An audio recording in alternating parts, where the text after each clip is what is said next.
పేరు చలవత్ రాజేష్. నేను సుమన్ టీవీలో క్రిప్టో కరెన్సీ గురించి అవేర్నెస్ చేస్తున్నాను, educating the people regarding what is this field.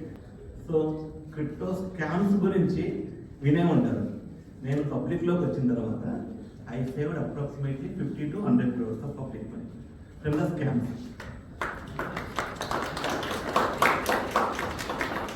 Suicide చేసుకోకుండా ఒక 30 to 50 పీపుల్ని కాపాడేవాళ్ళు.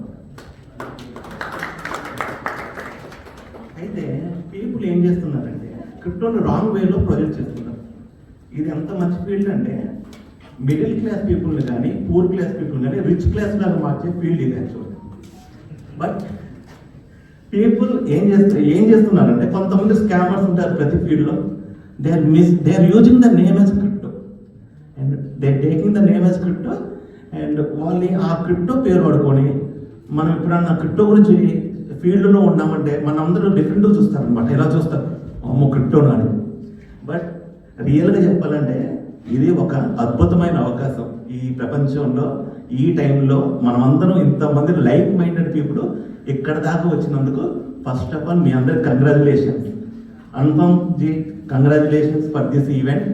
అండ్ మీ అందరికీ తెలుసు బార్టర్ సిస్టమ్ నుంచి మనం ఎక్కడికి వచ్చాం, వస్తు మార్పిడి అయిపోయింది. వస్తు మార్పిడి బోర్ కొట్టేసి కాదు, వాల్యూ అనేది సరిగా లేక మనం గోల్డ్ కాయిన్స్ సిల్వర్ కాయిన్స్కి వచ్చాం. గోల్డ్ కాయిన్స్ సిల్వర్ కాయిన్స్ నుంచి గవర్నమెంట్ కరెన్సీస్కి వచ్చాం. ప్రతి గవర్నమెంట్ ఒక్కొక్క కరెన్సీ. గవర్నమెంట్ ఏం చేసింది, సరే అందరం బాగానే ఉన్నాం.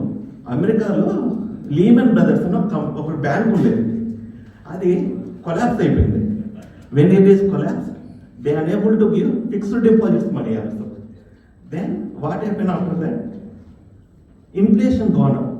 People who saved dollars, ఆ డాలర్స్కి సేమ్ అమౌంట్ ఆఫ్ మనీకి అప్పుడు ఒక 10 యాపిల్స్ వచ్చాయి అనుకోండి ఇన్ఫ్లేషన్ ముందు, అదే డాలర్కి ఇన్ఫ్లేషన్ తర్వాత 1 యాపిలే వచ్చేది అనమాట.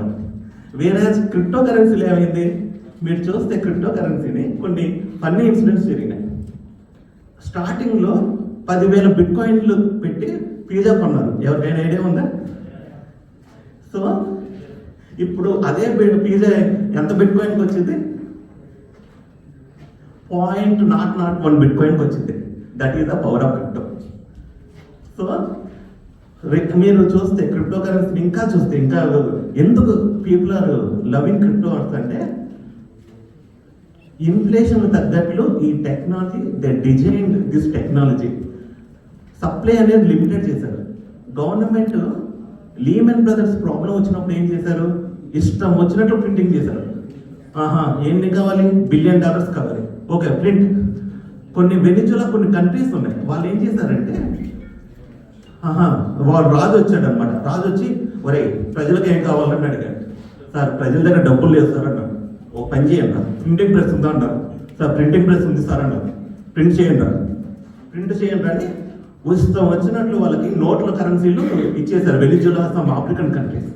Then what happen, to buy 1 cup of tea or coffee they need to carry the money in the trolleys actually because of this unregulated financial system. ఇంకా ఇండియాలో అదృష్టం ఏంటంటే మనకి గోల్డ్ బ్యాకప్ అనేది ఉంది. ఆ గోల్డ్ బ్యాకప్ వల్ల at least India is some what compared to those countries అనమాట. అందుకనే క్రిప్టోలో మీరందరూ వస్తుంటే you are not buying the cryptocurrency, you are buying the idea behind the cryptocurrency. Am I correct or not? Are you buying the cryptocurrency or are you buying the idea behind the cryptocurrency? You are buying idea behind the cryptocurrency. But when you are attending these events, what will happen, మనలో ఎంతో మంది problems face చేస్తుంటారు. చాలా మంది P2P transaction చేసి accounts freeze అవుతున్నాయి. అలాంటి వాళ్ళ ఎక్స్పీరియన్స్లు మనం ఇక్కడ షేర్ చేసుకోవచ్చు. కొంతమంది కావాలని మనకి USDT పంపించేసి మన మీద కేసు వేస్తున్నారు. సార్ నాకు డబ్బులు తీసుకొని USDT పంపించారని వాళ్ళ కేసులో మెన్షన్ చేయరనమాట. వాళ్ళు ఏం మెన్షన్ చేస్తారు, సార్ నేను ఫ్రాడ్ అయిందని చూస్తారు వీడియోలో మంచోళ్ళలాగా. తీరా చూస్తే వాడు USDT పంపించి ఉంటాడు. సో ఇవన్నీ కొంతమంది ఏం చేస్తారంటే బినాన్స్లో, కూకాయిన్లో నాకు ఒక న్యూస్ వచ్చింది ఏంటంటే P2P ట్రాన్సాక్షన్ జరిగింది, మనీ పే చేసిన తర్వాత అయ్యో క్యాన్సిల్ చేయండి, అక్కడ మా అకౌంట్ చెక్ చేసుకోలేకపోతున్నాం, నేను మీకు మొబైల్ నెంబర్కి కాంటాక్ట్లోకి వస్తానని చెబుతారు. వీళ్ళు ఏం చేస్తారు, కంగారులో క్యాన్సిల్ చేసేస్తారు. సో అవతల పర్సన్ కూడా కరెక్ట్ పర్సన్ అయి ఉండాలి కదా. ఇవన్నీ తెలియక చాలా స్కామ్స్ జరుగుతున్నాయి. బట్ ఈ ఫీల్డ్ ఇప్పటి నుంచి నేను చదువుతున్నాను, ఇలాంటి ఈవెంట్స్కి వస్తే ఏమైతుందంటే మనకి ఎక్స్పీరియన్స్ షేర్ అయితే ఫ్యూచర్ ఎలా ఉంటుంది అని అర్థమైతే పాలసీ మేకర్స్ లాంటి వాళ్ళు ఉన్నారు ఇక్కడ. ఈ పాలసీ మేకర్స్తో మనం ఇంటరాక్ట్ అవ్వచ్చు. So future is very bright.